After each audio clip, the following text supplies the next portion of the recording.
being relawan itu, menjadi volunteer itu menurut aku hal yang paling membahagiakan dan bisa jadi salah satu tujuan hidup gitu. Ini ada lagi yang bercerita karena diputusin pacarnya, Kang. Itu tuh sesuatu yang menurut aku pelampiasan gitu. Ada lagi yang bercerita ya ditinggal nikah dan segala macam. Itu banyak banget alasannya.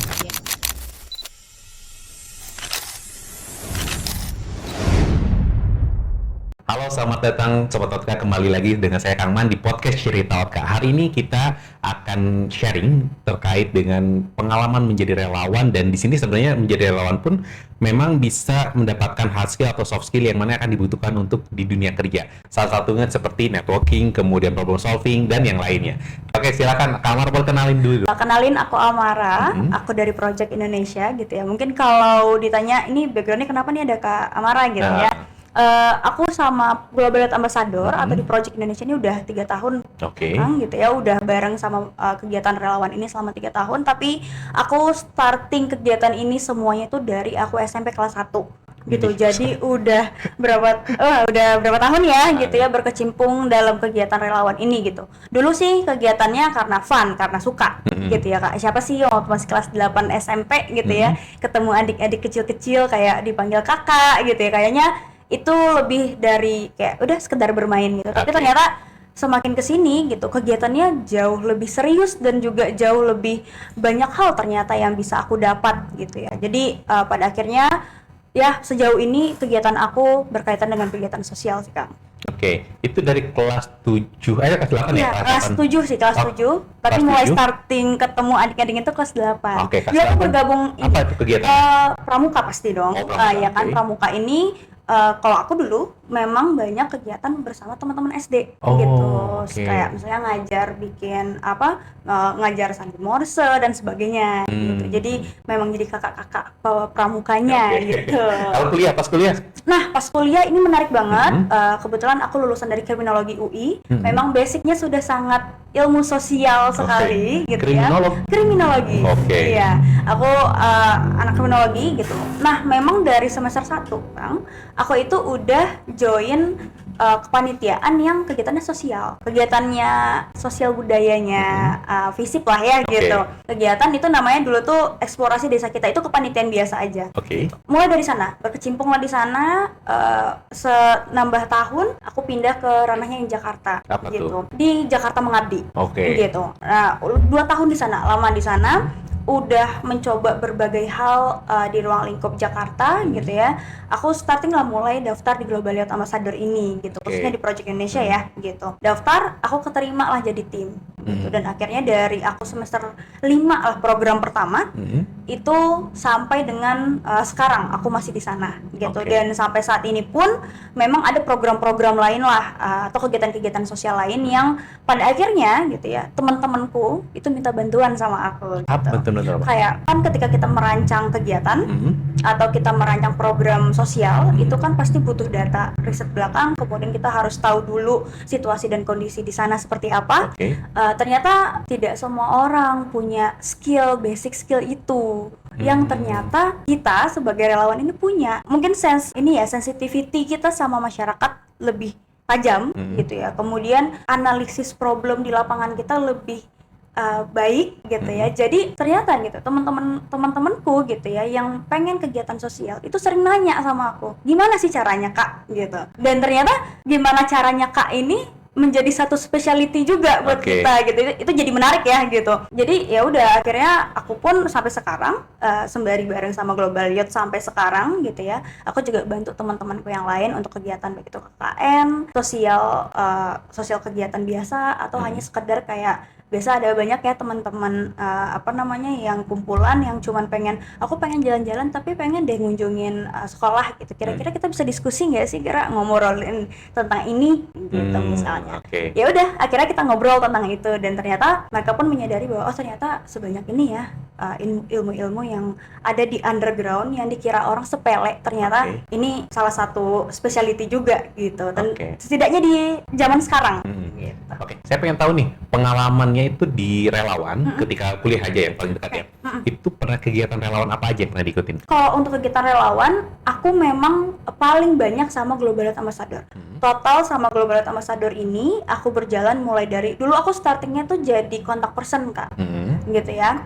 Jadi dari starting dari kontak person ini, aku sama Global Youth itu sampai sekarang sudah 14 kali program bareng, gitu ya. Dan itu semuanya relawan, Project Indonesia gitu ya, dan juga ada study exchange yang di luar negeri gitu. Nah sebelum itu sama Jakarta Mengabdi, aku spend waktu itu 2 tahun bareng teman-teman, dan aku menjadi tim project dan juga penelitian pengembangannya dari mereka gitu. Itu aku mengunjungi selama 2 tahun itu mengunjungi 4 desa di Jakarta. Awal banget pas kuliah itu kita ke Bogor. Kita punya desa binaan dulu. Dari kampus tapi itu desa binaan kita ada di Bogor. Jadi itu 6 bulan lah. Kalau kampus itu biasanya rentang mereka 6 bulan, proker jangka panjang gitu. Dan kebetulan karena aku anak kriminologi, kita tuh dulu juga punya salah satu kegiatan sosial masyarakat gitu ya, yang fokusnya ke anak-anak yang ada di Depok sekitarnya yang memang masih butuh bantuan-bantuan. Biasanya mereka belum bisa baca tulis gitu, atau memang dari merekanya pun untuk sekolah orang tuanya belum mampu misalnya gitu. Jadi kita datang ke sana. Itu biasa programnya jangka panjang per 6 bulan. Yang bikin saya penasaran, kenapa sih pengen ikutan jadi relawan gitu? Tadi kalau aku di awal itu karena ngerasa fun. Kalau kuliah itu kan kita kayak aduh udah pusing kuliah, apalagi karena aku anak kriminologi ya Kak. Kita itu tugas mingguan itu pasti paper terus gitu, baca jurnal, artikel gitu kan. Jadi kegiatan sosial ini menurut aku adalah salah satu bentuk implementasi dari segala hal yang aku pelajari gitu. Jadi ketika datang di lapangan, karena aku base-nya kriminologi dan sosiologi gitu, jadinya ternyata apa yang aku pelajarin ada ya di masyarakat gitu. Oh ternyata ini maksudnya teori A, B, C gitu, karena kelihatan. Oh ternyata pengaruh lingkungan ini seperti ini, baik dan buruknya ternyata ada pengaruhnya. Itu aku temuin di lapangan Kak. Jadi kayak ternyata ini relate dan relevan dengan backgroundku gitu, dan sebenarnya alasan utamanya adalah happy. Kalau misalnya ditanya bahagia versi aku apa sih gitu, ya ketemu adik-adik gitu. Being relawan itu, menjadi volunteer itu menurut aku hal yang paling membahagiakan dan bisa jadi salah satu tujuan hidup gitu. Ini mungkin akan aku ceritakan personalku dulu ya, kenapa aku suka gitu. Aku merasa bahwa setiap orang pasti ada masalahnya masing-masing gitu ya, punya problem hidupnya yang kita rasa kita adalah manusia yang paling susah di dunia ini. Itu aku yakin setiap orang pasti pernah ngerasain itu, aku pun. Dan ketika aku jadi relawan gitu ya, aku tuh sadar bahwa ternyata masalah aku sekecil ini ya, kecil banget ternyata dibanding teman-temanku. Bahkan jangan sasaran lokasi kita atau sasaran masyarakat kita, sama teman relawan aja kan kita ngobrol nih gitu. Ketika sharing kayak kenapa sih kamu mau jadi relawan, pasti cerita dong, aku ngerasa ini segala macam. Oh my god, ternyata masalah aku nggak ada apa-apa ya. Jujur aku cerita merinding. Oh iya benar. Ya, aku merinding yang gitu, karena secara experience banyak hal yang mengubah banyak hal dalam hidup kita, apalagi ya di zaman-zaman sekarang yang mungkin paparan media sosial tentang flexing dan sebagainya macamnya itu besar gitu ya. Kemudian pace-nya kita apalagi di Indonesia ini cepat juga, udah hampir mau nyetarain Korea nih, jangan-jangan gitu ya, Korea Jepang. Kita tuh pace-nya cepat, apalagi Jakarta ya. Ketika jadi relawan, kita tuh sadar bahwa kita tuh manusia gitu. Yang biasanya kita jadi zombie di KRL gitu ya, di Transum apatis lah ya. Gitu. Ternyata kita manusia gitu, dan itu aku dapatkan jadi relawan gitu. Dan mungkin ini nggak aku sendiri yang ngerasain, dan teman-teman mungkin nanti yang nonton atau teman-teman kita di Project Indonesia bisa memvalidasikan apa yang aku ucapkan hari ini gitu. Kan ini namanya relawan, rela tidak dibayaran.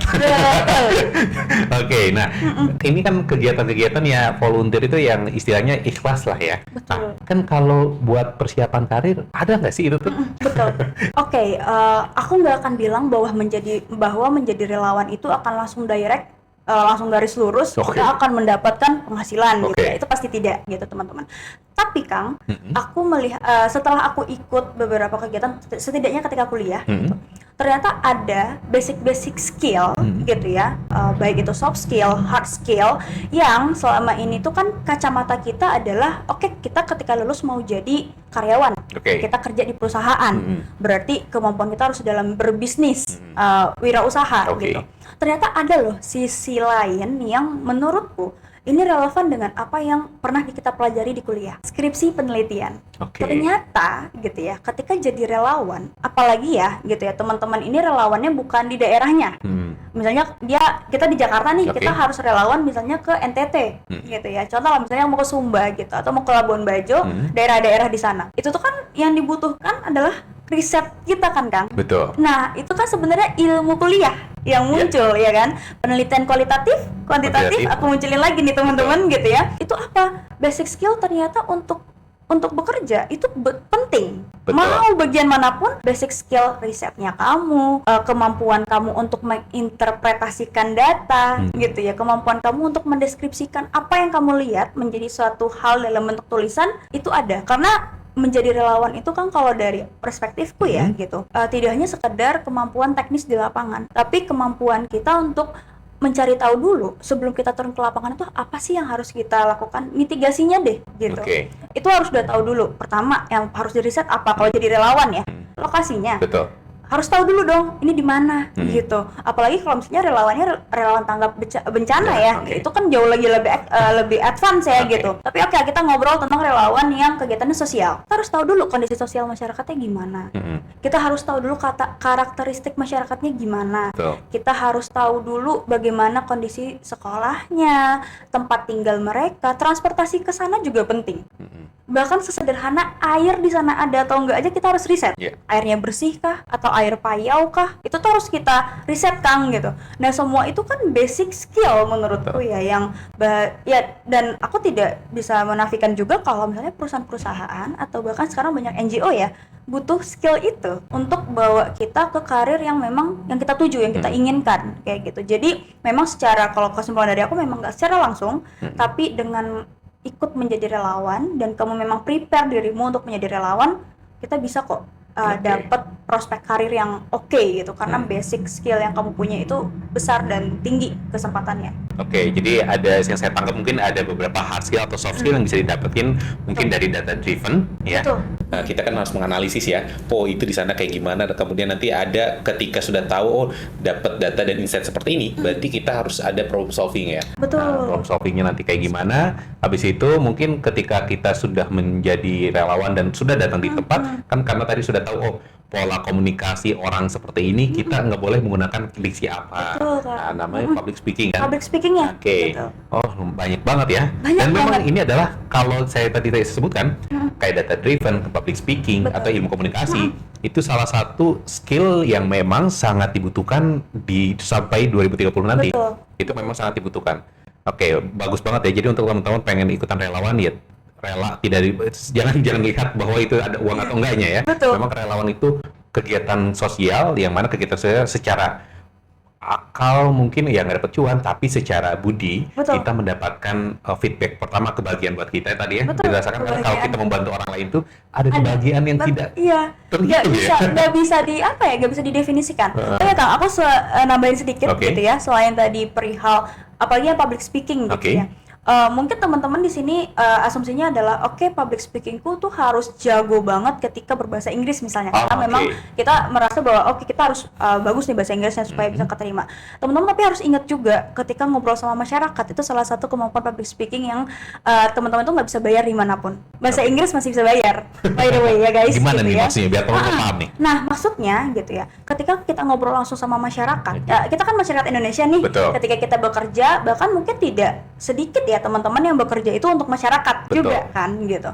Kemampuan jadi relawan ini adalah kemampuan mengasah kita untuk bisa mendengar gitu ya, kemudian mendengar, menginterpretasikan tadi dan juga memilah apa sih yang bisa kita dengarkan, yang bisa kita ambil dari masyarakat gitu. Baik itu problem, baik itu solusi bahkan. Karena kadang masyarakat kita itu punya masalah, mereka sebenarnya punya solusi tapi mereka nggak bisa, mereka butuh orang untuk menerjemahkan solusi itu gitu. Dan menurut aku Apalagi kalau misalnya memang teman-teman nantinya berkaryanya di NGO atau misalnya di perusahaan yang memang basisnya riset data gitu ya. Kebetulan aku juga magang kan beberapa kali, itu basic kita memang sosial gitu ya. Ternyata banyak ngobrol sama masyarakat, Kang. Apalagi teman-teman riset, surveyornya, kemudian teman-teman bahkan kalau misalnya sekarang itu yang paling terkenal kan biasanya teman-teman KOL, partnership, ya kan? Betul. Nah, itu berkaitan banget sama masyarakat. Karena teman-teman harus tahu apa yang dibutuhkan masyarakat. Kita harus tahu masyarakat Indonesia seperti apa. Betul. Tidak hanya masyarakat online kan, gitu. Jadi itu tuh juga salah satu bentuk pengayaan data kita gitu. Sama satu lagi yang aku bisa katakan gitu ya, aku tuh pernah diskusi sama temanku. Biasalah fresh graduate gitu ya, Kang ya. Udah jelas ya problemnya apa. Habis lulus aku mau kemana ya gitu. Kayak teman-temanku ada yang di luar negeri nih. Betul. Gitu, kayaknya udah di Jerman, Inggris, udah di mana-mana kan. S2 nggak ya gitu. Mas bingung apa kerja gitu. Akhirnya bingung-bingung ini, dari diskusi kita waktu itu kalau nggak salah aku ngabisin waktu 4 jam untuk ngobrolin itu doang. Kayak habis ini mau ngapain ya gitu. Maksudnya ternyata setelah lepas kuliah seril itu ya, feeling kebutuhan untuk mengejar karir itu seril itu ya gitu. Akhirnya kita dapat 3 konklusi nih, Kang. Apa tentang hidup ini gitu ya. Ketika kita keluar rumah harus ada 3 hal yang kita dapatkan, setidaknya salah satu dari itu. Yang pertama adalah pengalaman, yang kedua adalah relasi gitu, yang ketiga adalah uang. Gitu. Ini penting ya teman-teman. Ketika kita keluar untuk uang gitu ya, yang 2 ini berarti udah kita lewatin. Ketika teman-teman atau kita belum dapat uang, berarti kita sedang mencari yang 2 ini, pengalaman dan juga relasi. Gitu. Jadi tidak ada yang sia-sia ketika kita keluar rumah, meskipun relawan tadi tidak ada gajinya, tidak ada uangnya, kita semuanya rela dan ikhlas gitu ya, tidak dibayar. Ternyata ada 3 hal itu yang ada gitu ya. Jadi sehingga ketika keluar rumah kita sadar gitu. Karena apa? Ketika 2 ini sudah terpenuhi, uang ini akan datang dengan sendirinya. Itu yang kita percaya dan aku alamin sendiri ternyata setelah ya kegiatan-kegiatan ini semua gitu, Kang. Saya sepakat sih ini. Ini memang kalau dalam ilmu soft skill, ini namanya ilmu take and giver. Nah, dimana kalau kita melakukan sesuatu, kita memberikan misalnya kepada masyarakat atau kepada siapapun, ikhlas, kemudian memberikan itu dengan tulus, dengan value yang benar-benar bisa bermanfaat bagi orang lain, insya Allah apa yang kita lakukan itu akan dibalas, baik orang-orang tersebut maupun orang lain. Dan ini memang networking itu penting, ini salah satu bangun networking kan. Betul. Nah, jadi ketika keluar rumah, ketika bangun portofolio kerja dan sebagainya, itu kan ketika orang itu percaya, ternyata Kak Amara punya impact loh buat masyarakat. Ternyata Kak Amara ketika risetnya bagus loh. Karena beberapa perusahaan pasti butuhkan orang lead bank ya, atau product development. Betul, product development. Untuk apa? Kalau mereka bikin produk, mereka kan harus tahu ini market fit atau enggak. Betul. Nah ini penting. Nah, jadi salah satu skill yang mungkin bisa dapat dari kegiatan relawan ini ya. Ya, betul. Itu adalah skill utama sih. Soalnya memang kalau misalnya boleh di-share ya, Kang, teman-teman kita yang sudah lulus gitu ya, mungkin yang di atas aku ya gitu, yang sudah graduate lah bahasanya dari Project Indonesia. Itu rata-rata memang bekerjanya di bidang product development. Benar. Setelah aku akhirnya ngobrol gitu, teman-teman ini mostly tuh ada di product development, di bagiannya research gitu, atau memang di lapangan langsung gitu. Kayak memang jadinya nggak jauh-jauh dari sini gitu, karena mungkin menyukai itu. Betul. Gitu ya. Terutama apalagi tim-timnya kita nih yang akhirnya graduate, dapat kerja pasti tidak akan jauh dari situ. Hubungannya sama masyarakat lagi gitu. Bosan nggak Kak gitu, senang. Gas terus aja. Ini memang gini sih, kalau secara produk ya, kalau kita sebagai owner dari suatu produk bisnis lah ya, memang kebahagiaan gitu tuh bukan dari revenue dari misalnya saya punya produk kursus bahasa asing misalnya, ketika saya dapat revenue sekian, nah itu kebahagiaan yang kedua lah. Kebahagiaan yang pertamanya adalah kita bangga dan merasa senang ketika ada orang lain kita bantu, ketika mereka bisa bahasa asing dan bisa mengambil misalnya prospeknya ketika mereka bisa S2, ketika mereka bisa kerja di luar negeri, kan itu ada kebanggaan ya. Kebanggaannya beda sih kan. Itu benar. Bangganya tuh beda banget, aku setuju sama itu. Karena bangganya itu bukan bangga karena ada uangnya, bukan karena ada sesuatunya, tapi karena orang-orang yang merasa belum bisa terbantu karena kita. Betul. Gitu. Itu tuh sesuatu yang nggak ada nilainya sih memang. Betul. Dan akhirnya terhingga jadinya kita happy untuk ngejalanin itu. Baik. Nah, Ngomong-ngomong tadi kan pengalaman Kak Amara ya. Betul. Ada pengalaman yang wow nggak gitu dari teman-teman Project Indonesia? Katanya sih berapa kali pernah ada yang ditolak-tolak terus ya untuk kuliah katanya, tapi akhirnya diterima di Project Indonesia sebagai relawan. Sebenarnya kan relawan jadi bukan kuliah, bukan kegiatan pekerjaan, tapi dia merasa bahagia katanya dari setelah ikut itu. Boleh ceritain? Oke, aku izin cerita ya, Kang, gitu. Dan teman-teman yang ngeliat ini dan merasa ini ceritanya kamu, aku izin ya, gitu. Oke, jadi memang sebenarnya banyak, Kang. Memang teman-teman itu biasanya untuk ikut relawan setidaknya di Project Indonesia. Jadi gini, Kang, aku ceritain dulu deh kenapa bisa tahu gitu ya. Kita itu biasanya ketika first meeting nih, gitu, online, itu pertanyaan kita pertama gini, kenapa kamu mau ikut relawan, tapi kita nggak mau terima ya, alasannya pengen mengabdi. Nggak, itu basic. Ketika kamu daftar memang kamu mau mengabdi. Gitu, nggak ada alasan itu. Ceritalah, banyak teman-teman itu yang alasannya itu memang out of the box, gagal berkali-kali, itu akhirnya diceritain, akhirnya sampai nangis tuh ceritanya, Kang, depan orang teman-teman baru nih, Pak. Makanya pada akhirnya kita deket kan gitu. Ada lagi yang bercerita karena diputusin pacarnya, Kang. itu tuh sesuatu yang menurut aku pelampiasan gitu. Ada lagi yang bercerita ya ditinggal nikah dan segala macam. Itu banyak banget alasannya gitu ya, sehingga ketika mereka ini, teman-teman kita ini setelah kegiatan, mereka tuh ngerasa hidup lagi gitu. Nah, aku akan bawa memang cerita satu temanku ini gitu ya, karena mungkin ini relevan banget untuk teman-teman di luar sana. Kita yang biasa ngerasa sering gagal, gitu. Begitupun dengan temanku ini gitu ya, kita sebut aja si A. Gitu.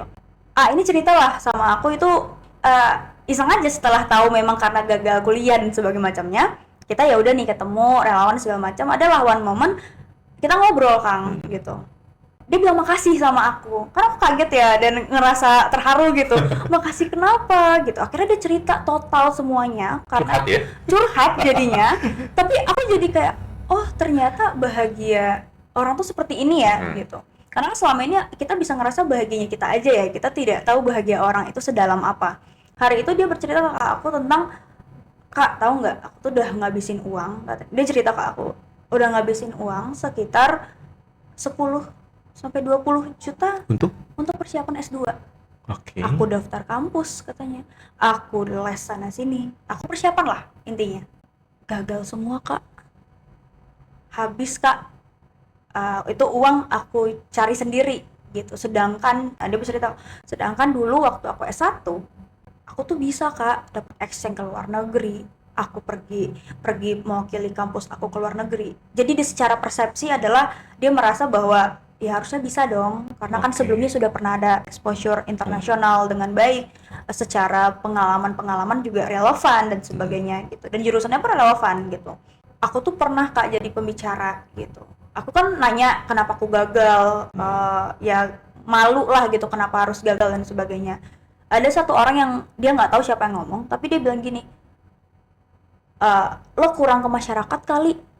Ada orang nih yang orang asing yang dia nggak kenal nih siapa, tapi nyeletuk itu tentang kegagalannya dia kayak gitu. Hari itu, Kak, katanya, aku akhirnya mutusin untuk daftar Project Indonesia. Nggak tahu kenapa kayak gitu, nggak tahu kenapa dengan sisa-sisa uang jajanku ini, kata dia gitu kan, sisa-sisa udah nih dari kegagalan ini udah sisa nih gitu kan.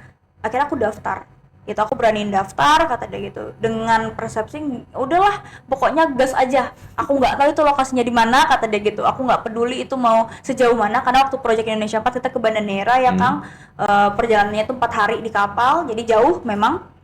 Dia kayak nggak peduli lah, kata dia gitu, aku akan jalanin itu karena aku mau tahu gitu apa sih rasanya. Aku apa ya, dia ceritanya tuh kayak dia nggak bilang kalau dia capek gagal, tapi jadi kayak makanan sehari-hari gitu gagal, kata dia gitu, sehingga dia jadi nggak tahu value dirinya seperti apa gitu. Ketika ya, dan aku memvalidasi itu karena mungkin memang kayak gitu rasanya gitu ya. Pas aku datang, Kak, gitu, aku ngejalanin ini 4 hari. Dia nangis kan ke aku gitu, dia bilang kalau misalnya ternyata ini ya gitu, aku nggak bisa, Kak, jelasin apa yang aku dapat, tapi aku bisa jelasin apa yang aku rasain gitu. Aku bahagia banget, Kak, aku udah lupa gagalku, Kak, aku udah nggak inget lagi perjuangan yang semuanya itu sorry katanya dan sebagainya. Aku nggak kepikiran itu lagi. Aku ngerasa aku akhirnya jadi manusia ya Kak, dan aku mau ikhlaskan semua gagalku untuk hari ini. Dan ternyata ketawa anak-anak di sekolah, ketawa kalian, nggak sore-sore kita duduk di, kebetulan itu ngobrolnya agak syahdu ya sih Kak. Kita tuh biasanya duduk di tepi dermaga untuk nunggu sunset, dermaga kapal gitu kan. Kita duduk di sana, jadi dia ngomong itu sambil ada matahari turun. Iya, jadi itu sore-sore aku ingat banget. Dia bilang kayak, iya kita ngobrol ketawa-ketawa kayak gini gitu. Ternyata aku sadar bahwa teman-teman yang lain punya banyak masalah juga, nggak cuman aku gitu. Aku jauh lebih bisa fokus sama diriku gitu. Dan aku waktu itu ngomong sama dia, oke, janji ya tahun depan kita sama-sama bisa kuliah S2 ke luar negeri, kataku gitu. Dari hari itu kita janji untuk usahain itu ya, kataku gitu. Oke Kak, siap, kata dia gitu. Jadi sampai sekarang aku masih berteman baik dengan dia gitu ya. Itu tuh banyak update gitu. Kak, iya Kak, aku akhirnya mulai produktif lagi. Akhirnya aku ngerjain hal-hal yang baik lagi. Ketika dia bosan, ya udah dia jeda. Jadi nggak lagi ada pressure untuk mencapai hal yang ya dia harusnya terima gitu. Tapi waktu itu tidak bisa, sekarang menjadi bisa karena merasa bahwa ternyata kacamatanya luas banget, ternyata bumi itu seluas ini ya, nggak cuma sekedar di Jakarta doang, kata dia gitu. Dan ini masih Indonesia loh.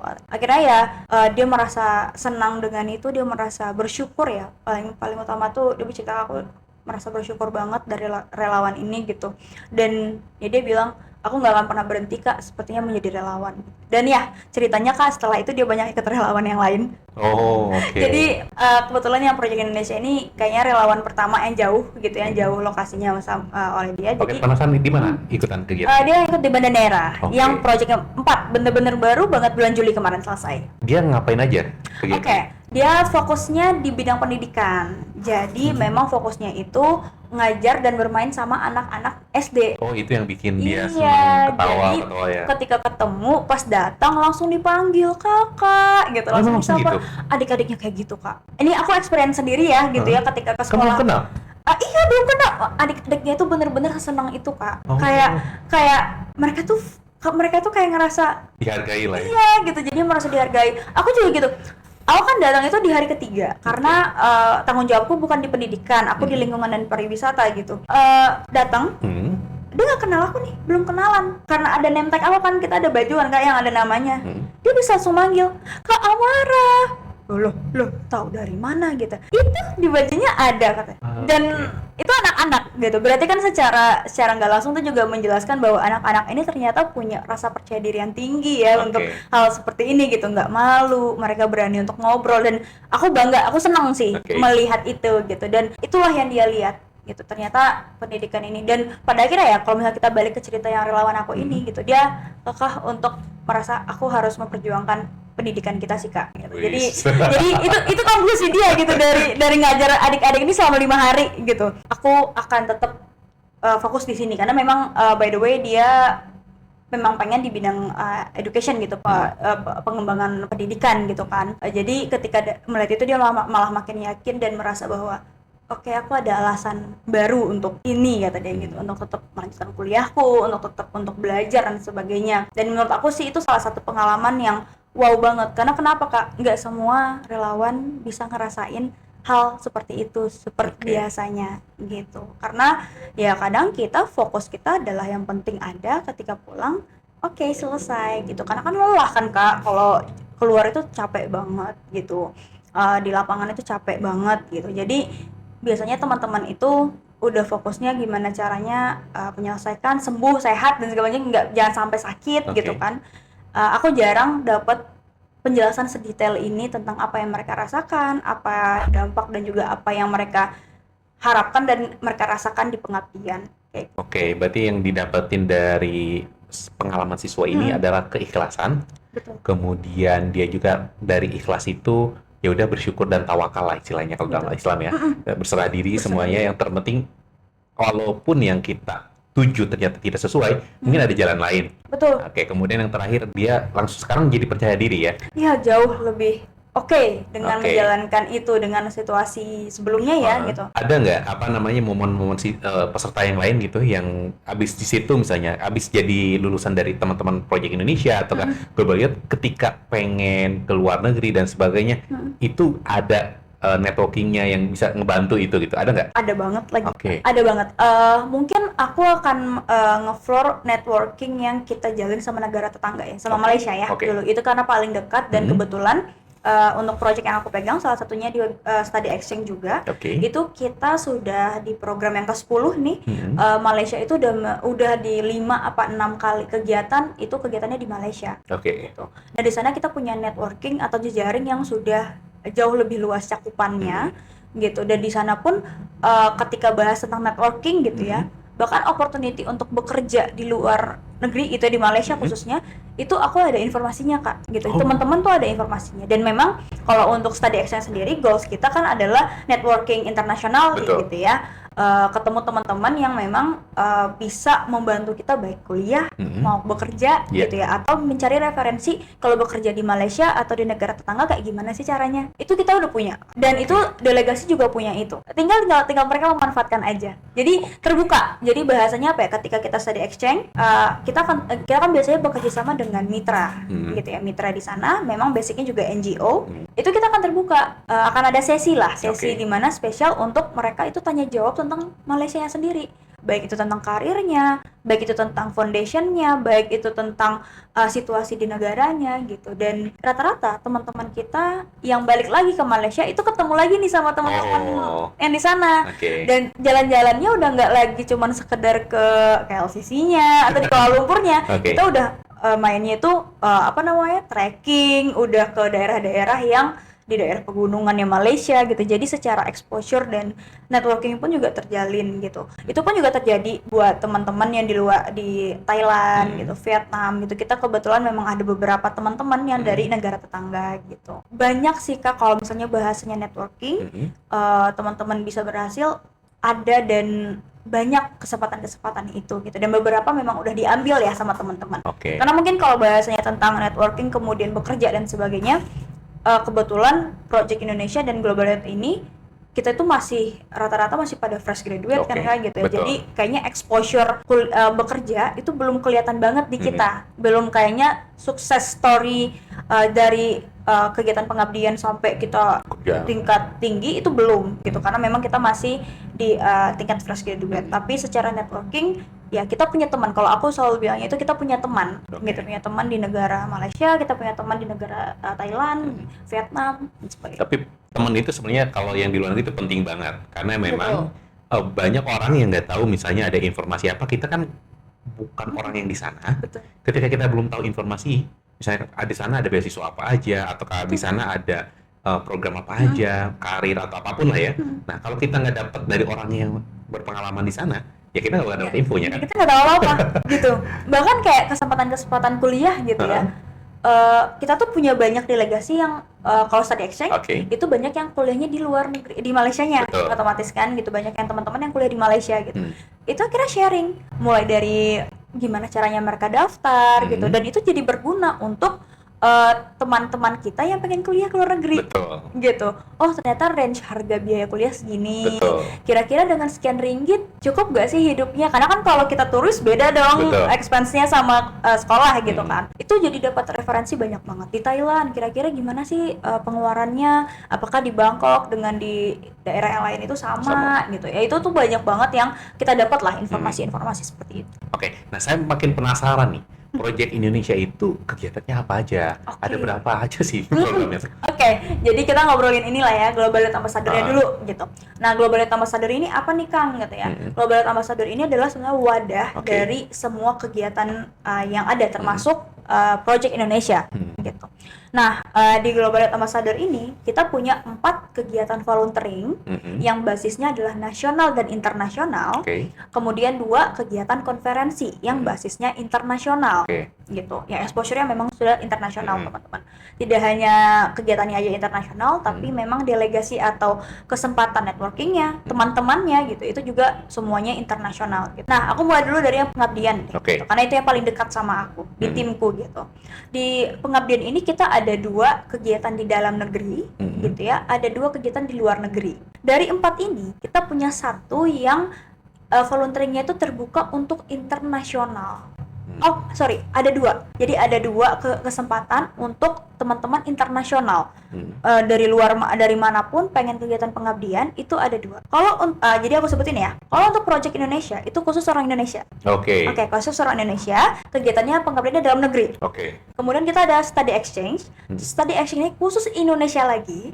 Tapi kegiatannya di luar negeri. Nah, ada 2 lagi nih yang basicnya internasional. Satu ini travel volunteer. Travel volunteer ini dalam negeri kita, tapi orang-orangnya dari internasional. Jadi boleh dari luar. Boleh dari Malaysia, Thailand, bahkan Jepang, India, itu bebas. Volunteer namanya, volunteer action, disingkat dari volunteer. Volunteer ini sasarannya juga internasional, tapi kegiatannya juga internasional. Jadi kegiatannya misalnya di Malaysia, boleh dari mana aja, Brunei, Malaysia, Thailand, itu bisa datang juga jadi delegasi kita, jadi volunteer kita, gitu. Atau ya misalnya ngadainnya di Thailand, ya teman-teman dari India, Jepang, Korea itu boleh datang. Nah, ini untuk pengabdian. Jadi sasarannya memang sudah ke seluruh se-internasional sih gitu. Karena memang kita banyak banget yang request itu, Kak, buka dong untuk internasional, atau beberapa audiens atau followers dari Instagram itu nanya, kok nggak dibuka sih untuk warga negara ini gitu. Mau dong gitu, karena mungkin exposure ke conference tadi. Nah, itu untuk pengabdian, Kang. Nah, kalau untuk conference itu 2 gitu, namanya Asia Youth Summit. Itu memang fokusnya di Asia aja, tapi internasional. Kemudian Japan Youth Summit. Nah, ini jauh lebih luas lagi karena biasanya delegasi kita itu ada dari UK, USA juga. Jadi exposure-nya udah internasional. Jadi Global Youth ini punya 6 kegiatan, teman-teman, dan 6-6-nya ini jalannya bareng gitu ya. Kita setim lah bareng-bareng semua gitu. Kemudian 4 pengabdian, 2 konferensi. Untuk 2 konferensi ini siapa yang ngadain? Dari Global Youth-nya atau kan emang ada NGO ataupun siapapun lah ya yang di sana yang menyelenggarakan, tapi di Global Youth itu sebagai fasilitatornya aja atau gimana? Secara penyelenggaraan seluruhnya kita yang nyelenggarain, Kak. Seluruhnya kita yang nyelenggarain, mulai dari itu bagaimana untuk tempat, penginapan, ya pokoknya semua logistik, akomodasi dan sebagainya itu kita yang lakukan, termasuk fasilitatornya juga dari kita, gitu. Nah, nanti biasanya kita bekerja sama dengan universitas-universitas di negara tujuan, gitu. Biasanya terakhir kemarin itu di Bangkok, di tahun lalu itu kita di Bangkok itu kolaborasi sama Thammasat University. Thammasat University itu untuk kegiatan conference-nya di sana, gitu. Jadi ketemu anak-anak BEM-nya, gitu.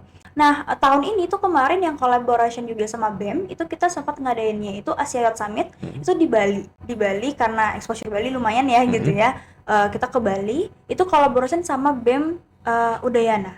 Pengadaan acaranya pun juga di BEM, gitu. Jadi memang menyasarnya teman-teman mahasiswa. Untuk konferensi ini tema apa sih yang dibahasnya tuh? Kalau konferensi ini biasanya mereka jauh lebih kalau konferensi ya gitu, mereka temanya jauh lebih up to date. Jadi memang ngikuti zaman. Kalau sekarang ini lagi ngobrolin teknologi dan AI, gitu. Tapi secara garis umum juga ngebahas tentang bagaimana teknologi dan AI ini mendukung pendidikan, bagaimana bisa memberdayakan dan sebagainya gitu. Dan ranahnya itu biasanya memang internasional. Dan lagi-lagi ya Kang, kalau ngobrolin tentang internasional gitu, teman-teman ketika harus mendiskusikan atau harus mempresentasikan sesuatu yang berbau masalah internasional, ini akan panjang ya, gitu. Jadi memang pembatasannya adalah tentang teknologi gitu, sustainability, teknologi, AI dan sebagainya. Kalau untuk konferensi. Berapa hari biasanya? Kalau konferensi ini kita cuma ngadainnya itu 4 hari, gitu. Dimana memang fokusnya teman-teman ini lebih ke arah seminar dulu, question answer dan sebagainya, diskusi gitu ya. Nanti teman-teman ini ada presentasi untuk setiap kalau kita tuh timnya ya, timnya. Setiap timnya itu harus presentasi dulu, gitu. Nanti mereka dinilai, ya mereka berdebat lah di sana. Disitulah kemampuan konferensinya, debatnya kencang atau biasanya untuk saling menjatuhkan satu sama lain. Memang itulah esensi dari konferensi itu sendiri, gitu ya. Nah, nanti di hari selanjutnya itu teman-teman itu harus menyepakati problem dari semua presentasi yang mereka lakukan dengan solusinya. Dalam contoh nih, aku contohin aja, misalnya tim 1 itu harus ngobrolin tentang teknologi pendidikan, gitu. Mereka punya masalah, ternyata contoh di Indonesia lah ya, mereka mengangkat di Indonesia teknologi pendidikan itu belum relevan masalahnya karena kita akses internet aja belum merata, ya itu basic lah ya. solusinya mereka apa? Oh, mereka mau mengadakan Starlink misalnya, atau mereka mau memberikan satu bentuk gitu ya, entah platform, entah apa gitu yang menjadikan solusi untuk si masalah ini. Nah, nanti mereka di hari kedua si masalah dan problem dan masalah solusi ini, Nah, itu tuh dipresentasikan ke teman-teman. Nanti mereka debat tuh. Enggak, menurut saya bukan ini. Ya itu disitulah esensi konferensinya sampai mereka deal. Kira-kira apa yang harus ditambah? Kalau misalnya masalahnya adalah ketidakrataan itu, kepemerataan akses gitu. Kira-kira solusi dari kamu apa? Nanti biasanya masuk tuh.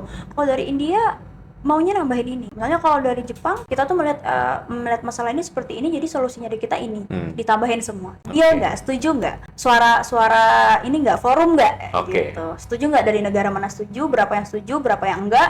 Berapa yang lewat tidak vote gitu kan? Kalau udah banyak yang vote setuju, ya udah kita ketok palu. Berarti itu adalah solusinya kita. Gitu. Dan biasanya menariknya konferensi ini kita coba sedikit tipis-tipis kita masukkan kalau relevan ya, kita masukkan ke dalam kegiatan pengabdian. Contohnya kayak pemerataan pendidikan tadi gitu kan. Ada solusinya, itu dia tadi, fun learning activity itu adalah bentuk paling sederhana dari kita bisa membantu pemerataan akses gitu. Karena kita tidak lagi apalagi buat kita ya, kita bukan pemerintah, bukan NGO besar, bukan perusahaan gitu ya. Kita kegiatan sosial. Kenapa bisa gitu? Ya teman-teman ini tidak lagi dilihat dari kemampuan membaca dan tulisnya, tapi adalah pemahaman dan experience mereka. Jadi bahasanya gini, karena kalau dari kita kan kalau misalnya permasalahannya ada literasi dan baca tulis, itu udah basic problem ya, gitu dalam artian ini berarti struktural. Kenapa nih seperti ini dan sebagainya. Kita tidak bisa menyentuh ranah itu, tapi ternyata ada solusi gitu ya.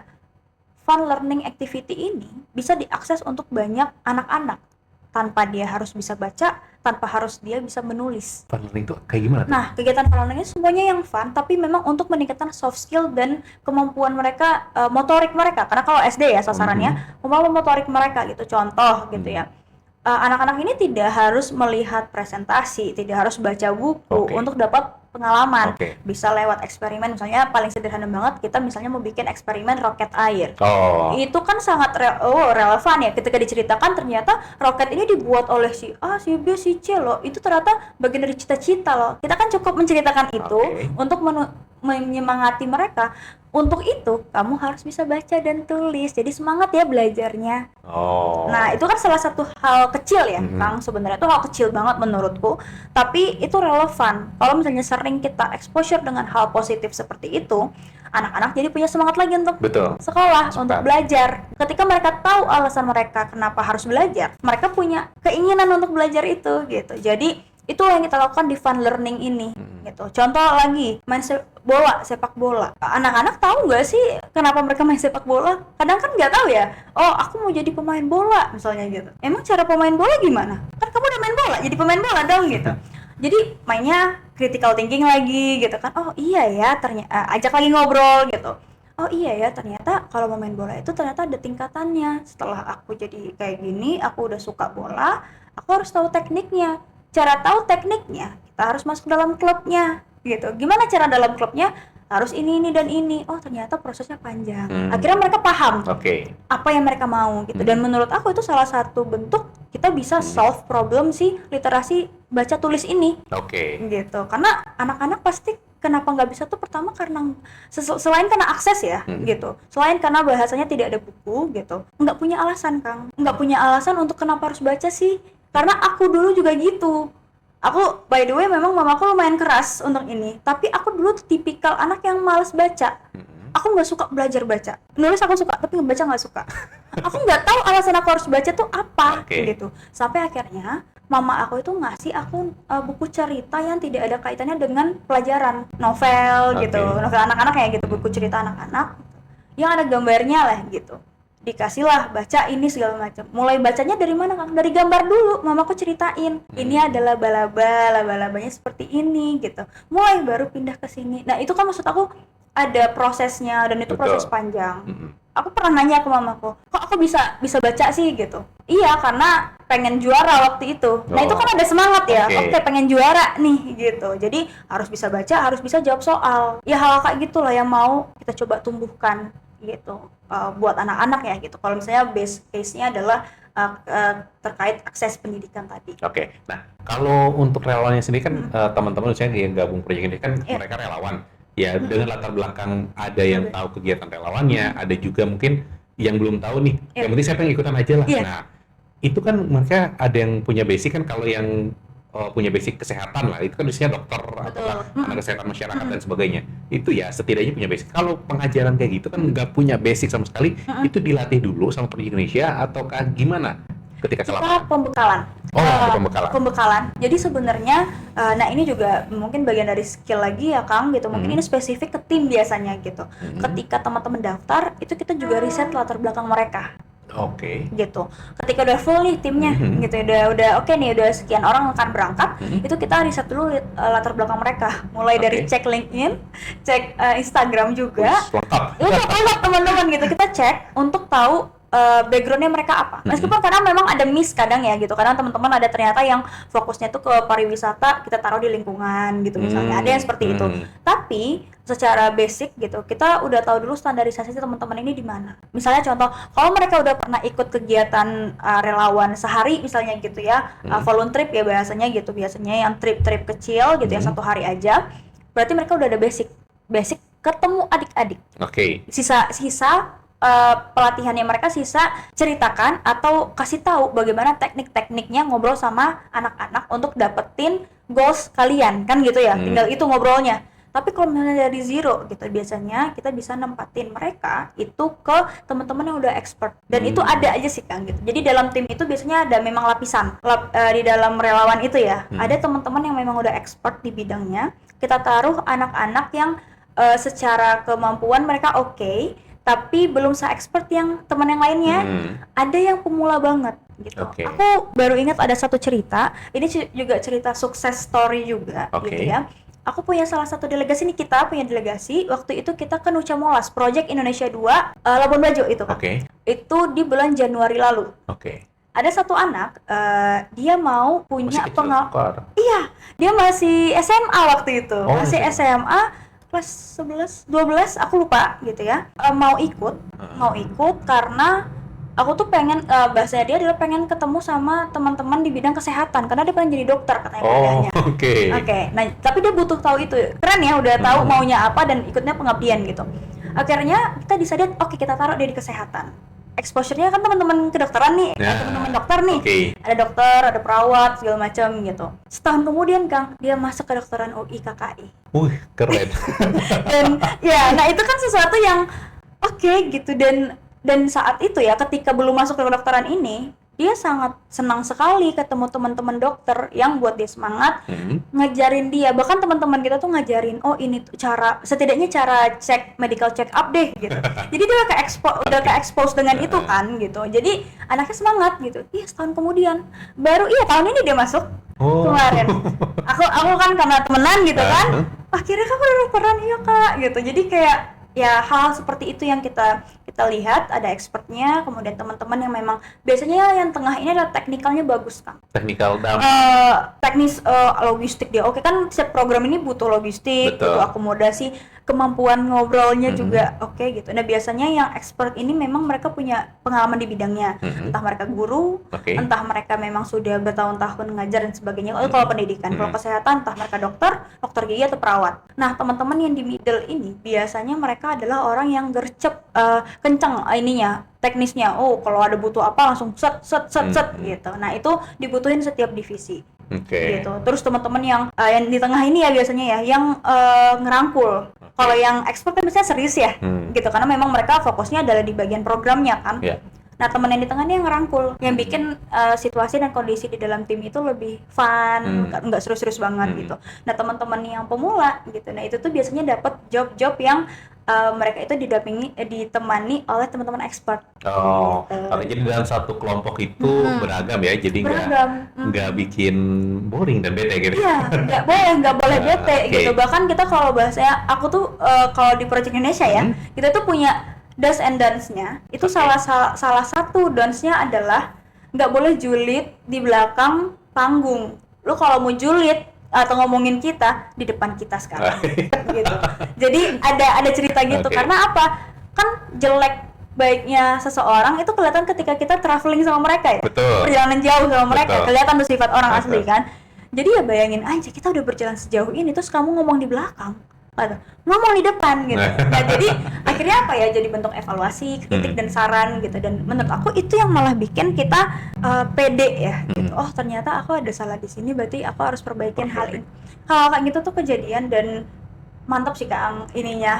Marah-marahnya juga ada, ngamuk-ngamuknya juga ada. Ya namanya ya kita dinamika di lapangan ya, ngamuk-ngamuknya ada. Tapi itu dia tadi yang bikin oh my god, gue bahagia lagi jadi keluarga ini gitu. Nah, oke. Nah, kan kita sudah jelas ya masalah prospeknya, kemudian kegiatannya seperti apa. Nah, kita bahas sekarang gimana sih buat gabungnya itu. Kan ada yang relawan yang di Indonesia, kemudian ada yang buat travel dan sebagainya gitu ya. Nah, boleh dijelasin? Sebenarnya basic sih Kang, kalau untuk bergabung itu di Global Youth ini kita punya website gitu ya, namanya globalyouthambassador.com kalau nggak salah. Ini resmi udah ada di Instagram kita juga gitu, kita punya website. Di situ teman-teman gitu ya, itu bisa cek semua program yang buka, yang lagi open registration, yang lagi kegiatannya juga jelas di sana. Mau ikut Project Indonesia, mau ikut study exchange, volunteer, travel volunteer ataupun conference kita gitu ya, itu ada semua di sana pilihannya, tertera tanggal kegiatannya juga, di mananya juga jelas. Teman-teman tinggal klik doang, ada bagian itu tinggal diklik untuk baca guidebooknya dulu Kang. Kalau aku tuh selalu tadi malam banget baru habis selesai live IG juga sama teman-teman untuk nge-breakdown guidebook gitu ya. Nah, baca guidebooknya dulu karena teman-teman harus paham dulu nih aturan-aturannya, kemudian sasarannya, terus bahkan divisi apa yang mereka suka itu harus dibaca dulu karena takutnya nggak sejalan nanti gitu kan. Baca dulu gimana daftarnya dan sebagainya, itu ada di guidebook tuh lengkap. Tinggal baca aja gitu. Terus udah daftarnya lewat website kok. Gitu. Timeline-nya kita semuanya transparan, nggak ada timeline yang kelewat atau kayak tiba-tiba ghosting segala macam itu. Alhamdulillah udah enggak gitu ya, udah nggak ada miss seperti itu karena pada akhirnya sistem inilah ngebantu kita gitu kan. On time sudah oke, teman-teman bisa tanya sama admin WA kita, Instagram kita aktif terus tiap hari teman-teman, jadi tinggal cek aja di situ, karena mungkin kalau bahas satu-satu teknis agak lumayan ribet ya gitu, karena harus dibedah satu-satu gitu. Tapi teman-teman kalau memang mau ikut atau misalnya mau penasaran, udah tinggal klik link bio aja kalau gitu. Berarti itu ada di websitenya Global Youth ya? Iya, Global Youth Ambassador. Itu semuanya ada, mau itu Project Indonesia ataupun yang konferensi juga ada? Ada semua. Nah kemudian berarti kalau selain dari itu jangan percaya ya? Boleh kalau misalnya teman-teman kenal gitu ya, cuman kalau misalnya biasanya banyak nih Kang, kita tuh ngalamin kayak Kak ini real nggak ya gitu. Nah itu gimana tuh? Nah ini kalau misalnya udah ngomongin gini, kita itu sudah di tahap yang mau bilang nggak real tapi kan ada kontennya, ada orang-orangnya, kita live IG, kita bikin story, jadi gimana ya, jadi kan salah satu caranya adalah kamu ikut, bener kan? Kamu ikut, kamu datang, kamu lihat, real kan jadinya gitu. Akhirnya ya itu sih, kalau misalnya bahasanya mau real nggak real adalah teman-teman bisa, sebenarnya aku feel free banget nih, apalagi udah diundang sama Otka ya gitu ya, feel free banget kalau misalnya teman-teman mau ngontak aku gitu, kayak Kak ini real nggak ya, Kakak ini nggak ya, jaminan guys gitu, kalau nggak real ya gitu. Jadi aku ada teman-teman dan kita terbuka Kang gitu, teman-teman siapa aja itu posisinya pun terbuka, siapa yang bikin konten, siapa yang ngurusin admin, itu kita terbuka orang-orangnya gitu, untuk sharing, untuk kalau misalnya memang ada sesuatu yang pengen diketahui, boleh chat, kalau misalnya di Project Indonesia belum dibales atau misalnya belum direspon, boleh chat personal ke kita. Aku sering gak dapat DM itu. Kayak Kak, gimana ya Kak cara join volunteernya gitu. IG atau TikTok? Iya di IG, aku di IG. Di IG aktif. Di IG aktif. Apa nama IG-nya? Mungkin teman-teman Amara Nindya _ Amara Nindya. Iya, NINDYA _ itu udah teman-teman kalau mau chat aku, mau nanya kayak Kak ini real nggak apa semacam, boleh, aku akan kasih fotoku sama adik-adik. Jadinya kayak gitu. Iya, kayak bukti dulu guys gitu, karena memang pada akhirnya ada aja sih Kang gitu, karena mungkin memang experience yang kita teman-teman kita nggak bisa tahu ya, mungkin bisa jadi pernah ada kondisi situasi nggak gagal berangkat gitu, karena memang Kang kalau ngobrolin tentang real nggak real ya bahasanya ketika ngobrolin tentang lapangan gitu ya atau kegiatan, lagi-lagi itu perihal jodoh nggak jodoh. Kadang memang ada situasi di mana kita nggak bisa berangkat. Kenapa? Biasanya? Ini aku cerita, waktu yang Nucha Molas kemarin yang di Labuan Bajo, itu kita terancam nggak berangkat. Kenapa? Situasi laut di sana nggak memadai, Kang. Jadi nggak bisa nyebrang. Tinggi ininya lautnya tuh lagi pasang. Itu dari mana? Dari warga lokalnya. Bilang, Kak, kayaknya mungkin bisa jadi nggak mungkin nih karena bakal ada badai gitu. Wah, itu di tanggal keberangkatan itu. Iya. Ada kemungkinan karena kan kita berangkat pakai kapal nih, Kang, gitu. Kadang kapalnya juga nggak berlayar. Banda Neira kemarin kita harus jeda 1 minggu, mundur 1 minggu kegiatan karena kapal tidak berlayar. Karena cuaca ekstrim. Itu transparansi nggak? Transparansi, kita ngobrol gitu dan delegasi tahu.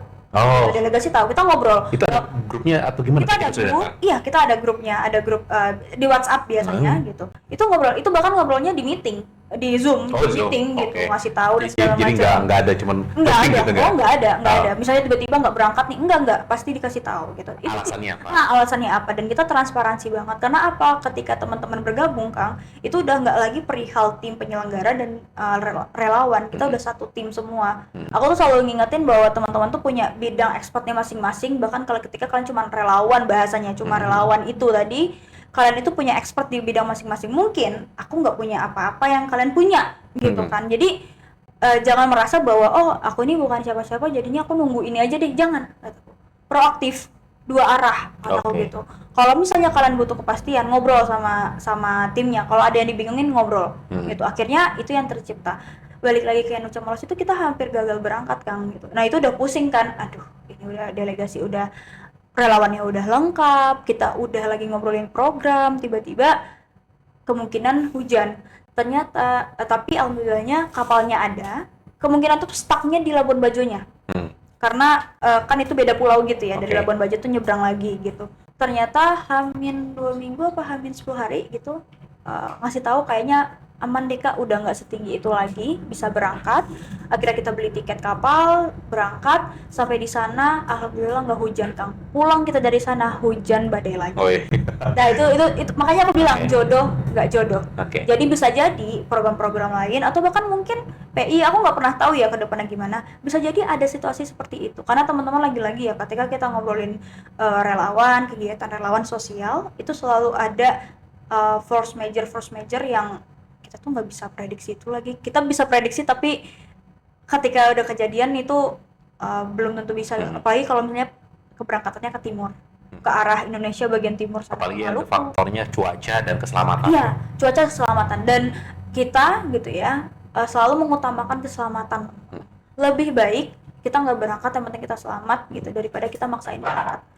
Gitu. Itu jauh banget. Tapi yang terpenting sebenarnya dari Project Indonesia ataupun Global Youth ini sudah melakukan istilahnya kayak preventifnya atau mitigasinya. Ketika tidak jadi, mereka itu memberikan informasi secara transparan dan dikasih tahu kenapa alasannya. Karena banyak orang misalnya jangan jauh-jauh deh, delay pesawat lah. Sebenarnya kan yang terpenting itu bagaimana kita mengkomunikasikan ya kan. Bagaimana komunikasinya, ternyata itu kayak gini, boleh berangkat tapi risikonya gini-gini. Kita selalu menyampaikan itu sih, Kang. Dan biasanya dalam forum itu kita voting dengan resiko ya gitu, dalam artian resiko keselamatan teman-teman itu tahu situasinya seperti apa, lokasi yang kita datangi teman-teman bisa search di Google, bisa search di TikTok atau di media sosial teman-teman. Situasi saat ini boleh ditanya ke teman-teman yang lain gitu ya, yang udah pernah ke sana, bagaimana situasi dan kondisi di sana. Kira-kira dengan situasi seperti ini kita pergi atau tidak? Karena kalau teman-teman vote pergi semua, kita pergi. Tapi kalau misalnya lebih aja ada orang yang merasa bahwa oke kita tunda nih, biasanya sih bukan dibatalin tapi ditunda sampai bulan yang cocok misalnya gitu.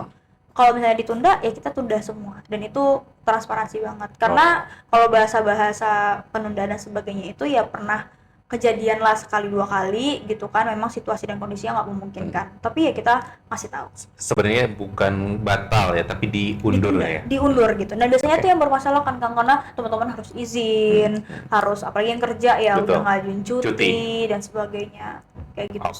Nah saya pengen tahu nih kriterianya tuh kayak gimana? Karena kan ada mahasiswa katanya tadi ya, kemudian ada yang sudah kerja juga. Terus katanya anak SMA juga. Iya. Secara syarat atau kayak ketentuannya, lagi-lagi balik lagi ke visi misinya ya Kang gitu. Kita tuh mau pemberdayaan pemuda gitu. Ya memberikan kesempatan untuk teman-teman muda ini untuk berkontribusi lah gitu ya, berkontribusi bareng-bareng gitu. Nah, syaratnya pun secara usia itu batasnya di 16 tahun. Sebenarnya teman-teman minimum itu 16 tahun, tapi biasanya ada nih yang orang tuanya request ke kita, anaknya boleh ikut nggak? Biasanya umur anaknya 14-15.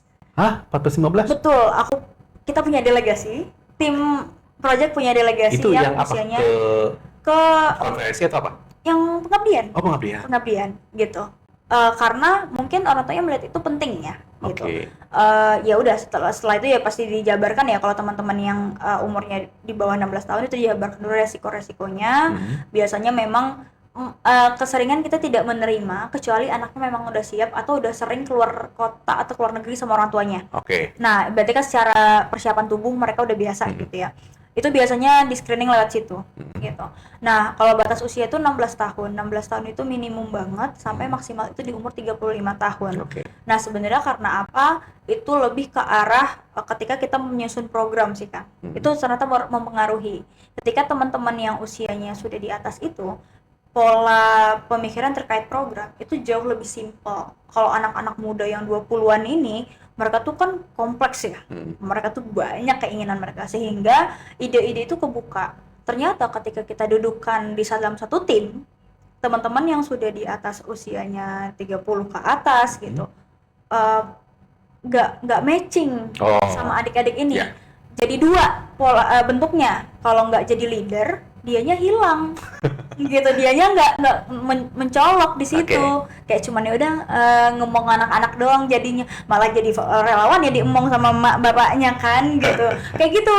Jadi situasinya akhirnya ya batas range usianya segitu, sehingga memang ada teman-teman yang masih sekolah, masih kuliah, dan udah yang bekerja kayak gitu. Nah, kalau secara background, terbuka untuk background apapun, bahkan kayaknya menarik banget kalau misalnya backgroundnya itu nggak hanya dari pendidikan, supaya kita bisa tahu inklusivitas backgroundnya kamu dengan kegiatan kita ini apa. Karena ada kemarin itu kita punya delegasi dari instansi pemerintah gitu, yang dia memang lagi fokus ke dalam satu program nih. Dia cobalah program itu di Project Indonesia gitu, dan akhirnya terakses kan daerah tersebut oleh program yang dia bawa. Gitu. Jadi membantu dia juga untuk mendapatkan data, memberikan sosialisasi dan sebagainya.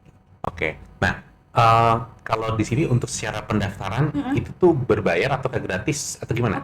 Kalau untuk jalurnya sendiri itu memang ada ya Kang gitu, ada jalur fully funded itu biasanya beasiswa untuk teman-teman, beasiswa program gitu. Ada yang parsial di mana teman-temannya dapat diskon, ada yang self funded atau bayar itu sendirian gitu. Bayar sendiri, ya sebenarnya bayar sendiri ini balik lagi kita tuh akan membantu teman-teman untuk menyiapkan proposal Kang. Karena kan biasanya kayak kita daftar beasiswa atau bekerja ke luar negeri, funding kita yang kita butuhkan itu kan kita harus cari sponsor ya. Nah, sama kayak pengabdian ini gitu. Kalau misalnya teman-teman merasa jalur fully funded ini kan dia banyak syarat ya Kang gitu, banyak syarat seleksi lah. Ada interview, ada bikin projectnya. Kalau self funded ini dia tidak perlu, cuma daftar, dapat letter of acceptance yang bisa digunakan untuk pengajuan proposal. Jadi buat teman-teman yang memang punya sponsor gitu ya, yang udah pasti dan segala macam bisa diajukan, apalagi kampus biasanya kan memberikan kesempatan ya untuk mereka, boleh daftar self funded, nanti proposalnya kita bantuin. Dia bikin template atau dia mau pakai template kita atau mau diubah format ke mereka, kita terbuka banget untuk itu gitu. Udah tinggal mengajukan. Berarti ada 3 jalur ya? 3 jalur. Nah, kemudian saya pengen tahu secara gambaran umum, apa yang akan mereka dapatin ketika mengikuti kegiatan yang ada di Project Indonesia? Secara kegiatan sendiri gitu ya Kang, yang pertama pasti teman-teman akan mendapatkan pembekalan. Nah, mungkin bahkan ini experience-nya akan berbeda ketika teman-teman daftar fully funded, partial, dan juga self funded. Maksudnya? Di mana teman-teman daftar fully funded ini kan melalui seleksi banyak seleksi ya, mulai administrasi, kemudian project, kemudian interview gitu. Proses pengalaman mereka dalam proses registrasi ini sampai mereka akhirnya keterima itu kan banyak Kang, mulai dari mereka harus riset, harus mereka bikin program, kemudian mereka harus interview dan ngobrol sama kita gitu. Dan pertanyaan biasanya memang advance, kita ngobrolinnya setelah di project kamu apa segala macam dan relevansi dan sebagainya kan. Itu kan sebagai salah satu latihan mereka untuk interview. Entah interview beasiswa, entah interview kerja segala macam jenis interview apapun itu udah dapat experience-nya langsung gitu. Nah, kemudian apa? Setelah proses ini semua mereka akan dapat pembekalan, Kang. Pembekalan ini biasanya kita lakukan sebulan sebelum berangkat. Jadi sebulan sebelum berangkat ini teman-teman itu yang pertama gitu ya. Mereka tuh harus bahasa kalau sekarang tuh FGD ya gitu ya. FGD sama timnya masing-masing. Terserah mereka mau meeting kapan, tapi biasanya kita ada timeline-nya. Tapi mereka bisa milih. Nanti mereka akan reporting, presentasi dengan baik, dan itu nanti biasanya langsung ke aku presentasinya, Kang, gitu. Dan biasanya nanti aku yang akan kritis bertanya. Itu semuanya memang harus dikeluarin. Karena apa? Itu salah satu bentuk mereka, teman-teman, relawan, harus siap situasi di mana program itu tidak terlaksana. Worst-nya, plan A sampai Z-nya mereka harus tahu. Nah, itu biasanya pembekalan ini dilakukan itu tidak materi, Kang, tapi experience-nya kayak tadi, kita tektokan, kita ngobrol sampai akhirnya mereka pahamnya mereka nanti paling di lapangan. Oh, biasanya ya yang aku sering dengar, oh pantesan ya Kak kemarin dicecer. Oh pantes ya Kak kemarin dikomentarin terus, pantes ya Kakak minta nambah kegiatan. Nah itu biasanya mereka akan O-nya itu ketika kegiatan. Jadi kita kasih dulu karena kan relate ya dengan pengalaman-pengalaman ini gitu, sehingga mereka bisa korelasiin, oh ternyata di lapangan gunanya pembekalan itu ternyata buat ini nih gitu. Nah itu biasanya kita temukan ketika pembekalan gitu. Itu banyak debatnya, sebulan itu banyak debatnya, banyak kayak nggak cocok nih tukar, nggak cocok nih tukar, kan aku udah pokoknya banyak ininya lah di sana gitu ya. Kemudian yang ketiga pasti experience langsungnya, baik itu perjalanan maupun di sananya.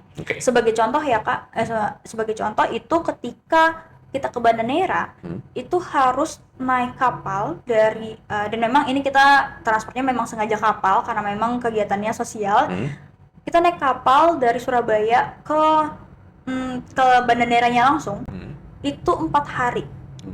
4 hari di kapal, hidup sama masyarakat, tidurnya ya pas-pasan, ya kan, nggak ada sinyal, bergaulnya sama itu lagi orang-orangnya, gitu kan, terus tuker-tuker kan, lewat Ambon, ketemu warlock kan, gitu, ketemu teman-teman dari Ambon, dari Fak-Fak segala macem, gitu, yang sebelumnya mungkin belum pernah ketemu, experience lagi, ya kan, paling ini sih.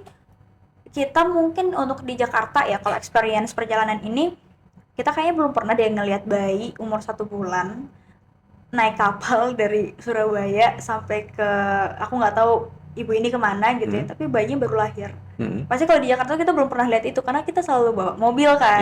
Nah itu dia naik kapal Kak, dengan situasi kapal itu ya ada orang ngerokok, ada orang ya semua orang ada di sana. Dan itu kan experience ya, experience yang apapun teman-teman mau lakukan jadi paper, jadi artikel nantinya, menjadi issues, itu kan terserah teman-teman. Betul. Nah kayak gitu. Yang penting sudah mendapatkan insight. Sudah mendapatkan insight ini, gitu. Itu perjalanan.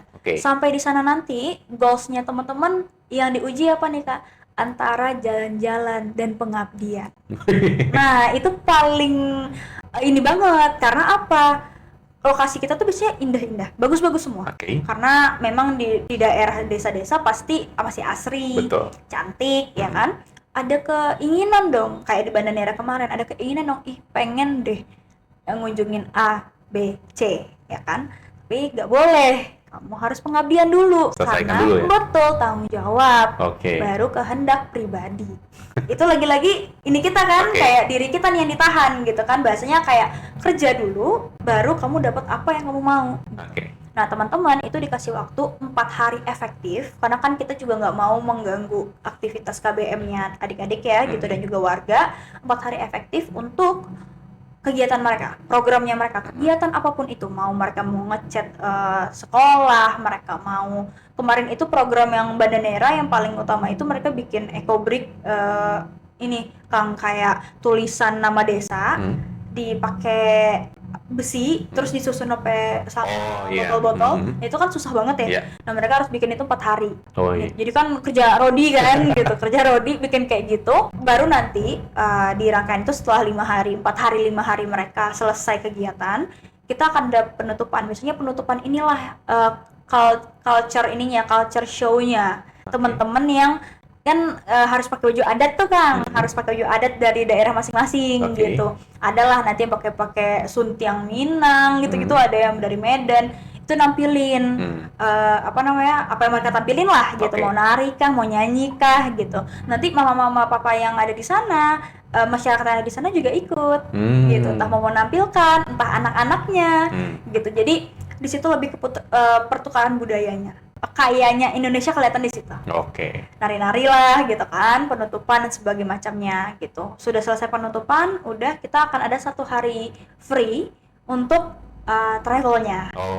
Disitulah yang biasanya ditunggu-tunggu banget nih. Travel ini pun biasanya kita akan menyasar daerah-daerah yang memang ada di sekitar sana. Maksudnya kita tidak menjelajah jauh, misalnya kayak di Banda Neira gitu ya. Kita di Pulau Banda, tiba-tiba mau ke Pulau Hatta, itu jaraknya lumayan 2 jam 3 jam tuh. Kita tidak akan menyasar Pulau Hattanya. Ya udah kita cari yang di Pulau Bandanya, ada apa? Gitu. Kita cari, kita perdalami di sana, kenapa bisa jadi viral, kenapa bisa bagus misalnya gitu, atau kenapa tidak viral. Biasanya ada itu. Kenapa dia viral? Karena kadang kalau viral kita ngerasanya bagus sih, tapi kok aku nggak wah ya, ketika kayak kalau di konten orang wah, tapi kok pas aku lihat nggak wah ya, apa nih gitu kan itu bisa jadi pelajaran juga. Kira-kira apa nih sebenarnya yang nggak bikin wah, emang ekspektasi kamu yang ketinggian kah atau kayak gimana? Itu biasanya kita ngobrol-ngobrol juga. Ada teman-teman yang kayak bilang, oh ternyata gini doang ya gitu, ada tuh yang gitu-gitu. Atau ada lagi kita datang ke waktu itu kita ke Lombok, ke Sembalun, Rinjani ya Kang gitu. Tapi kita nggak naik Rinjaninya, cuma di Sembalunnya doang. Orang kan semua destinasinya ada di Rinjaninya. Ke Sembalun ya karena ke Rinjani gitu kan. Ternyata di sana itu banyak banget petani-petani, perkebunan ya bukan tani gitu, perkebunan bawang, daun bawang, seledri yang fresh banget. Itu bener-bener pemasok yang lumayan besar untuk NTB sendiri. Dan itu yang kita pelajari. Kita nyusurin kaki bukitnya gitu, ngelihat kanan kiri orang bercocok tanam gitu, kemudian ngelihat view gunung kanan kiri depan belakang, terus ada strawberry. Ternyata strawberry Sembalun itu manis banget. Nggak kalah jauh sama Ciwidey gitu kan. Kita tuh hal-hal kayak gitu kan belum ada ya. Terus nanya, kok nggak viral ya? Kok kurang ya? Kok experience terus di Sembalun itu Kang, ibu-ibunya tuh sering jemur bawang merah, itu kayak jemur ke baju, dan itu dibiarin 1 minggu gitu sampai kering.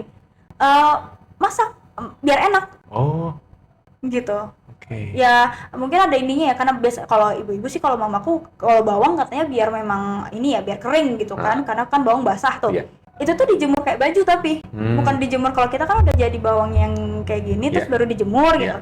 Ini sama tangkai-tangkainya, jadi kayak jemur baju gitu. Nah itu kan, dan itu umum di sana, buat kita baru gitu. Itu lagi-lagi hal-hal yang kok nggak viral ya, kok nggak dikasih tahu ya, ternyata budayanya banyak ya. Gitu. Jadi hal-hal kayak gitulah yang kita dapat dari kegiatan pengabdian ini. Pas pulang, kita juga nggak pernah lupa Kang, setiap kegiatan pengabdian boleh, memang kita di lapangan, tapi kita tidak boleh lupa untuk recap dalam artian data administrasi.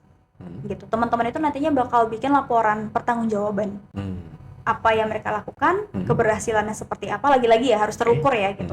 Program perencanaannya apa, terrealisasinya apa, RAB-nya berapa, terrealisasi berapa. Itu mereka harus mampu untuk ngejabarin itu selama kegiatan. Nanti ketika sudah selesai program, mereka harus ngumpulin itu dalam waktu 2 minggu. Jadi memang kegiatannya bertanggung jawab lah ya. Betul, bertanggung jawab, dan mereka tahu apa yang mereka bawa. Mereka ya bahasanya mereka rancang ini dari awal sebulan nih, mereka laksanain. Masa nggak ada outputnya? Bertujuan nih di awalnya, kecapai nggak tujuannya? Kalau nggak apa? Lagi-lagi evaluasi. Dan menurut aku itu sangat relevan dalam dunia pekerjaan tentunya, gitu ya. Pekerjaan, kuliah, semua yang relevansi terkait hal yang mau kita tuju itu kan pasti penting. Nah itulah yang bisa teman-teman dapatkan dari kegiatan relawan gitu kan, khususnya bareng Project Indonesia. Oke, luar biasa ya, banyak banget nih pendapat. Jadi memang kegiatan-kegiatan ini memang bakal menunjang teman-teman untuk persiapan studi atau karir ya. Dan ini mungkin bisa didapetin menjadi kegiatan relawan di Project Indonesia. Oke, mungkin terakhir nih. Oke. Pesan buat teman-teman biar tetap semangat dan optimis untuk meraih cita-citanya, untuk mau yang kerja di luar negeri, ataukah pengen studi di luar negeri, atau di mana, bebas lah. Oke, kalau dari aku nih teman-teman, untuk pesannya lebih tepatnya adalah be relevan dengan apapun yang teman-teman jalani gitu. Ketika memang ngerasa tujuan kita adalah A nih gitu, pikirkan cara satu persatu bagaimana caranya mencapai A itu. Jangan sampai teman-teman pengen A, tapi baru tahu informasinya aja udah nyerah duluan gitu. Jadi cari tahu dulu cara-caranya, karena aku percaya caranya banyak gitu ya, baik ini pekerjaan, baik itu untuk teman-teman studi mau ke luar negeri atau di dalam negeri gitu ya, ataupun nanti teman-teman yang ingin ikut relawan gitu. Jangan nyerah dulu ketika udah dapat informasi, cari lagi gitu apakah ada yang cocok atau enggak gitu, sampai akhirnya teman-teman bisa capai tujuan A itu. Karena menurut aku semangat itu bisa dijaga kalau kitanya percaya gitu ya, percaya kalau misalnya kita bisa capai itu. Cara kita percaya adalah dengan jadi relevan, realistis gitu. Oke, ada cara A, B, dan C untuk mencapai sesuatu, kejar itu semua. Kayak gitu teman-teman. Dari aku mungkin itu kan pesan buat teman-teman ya. Wah, luar biasa banget ya ceritanya dari Kak Amara ya, sampai saya terasa mengikuti mengikuti di kegiatan relawannya. Dan memang saya juga pernah ngikutin beberapa kegiatan relawan, dan memang real sih. Kegiatan relawan itu tidak ada harganya ya. Ketika kita bisa membantu orang lain itu tidak akan ada harganya, dan memang itu akan kerasa di hati bahwa kita itu manusia, yang mana manusia itu saling membutuhkan. Betul. Pada dasarnya. Oke, bagi teman-teman yang merasa video ini cocok banget buat teman-teman share ataupun like dan komen, boleh silakan kami berikan panggung buat teman-teman juga kayak pengen angkat kisahnya. Misalnya ada teman yang atau saudara siapapun yang pengen kita angkat gitu ya di podcast Cerita Otka, ada pengalaman studi dan karir atau pengalaman yang berkaitan studi dan karir, boleh. Nanti kita akan hubungi dan kita akan undang di podcast Cerita Otka selanjutnya. Saya Kang Man, pamit undur diri, sampai jumpa di Cerita Otka selanjutnya.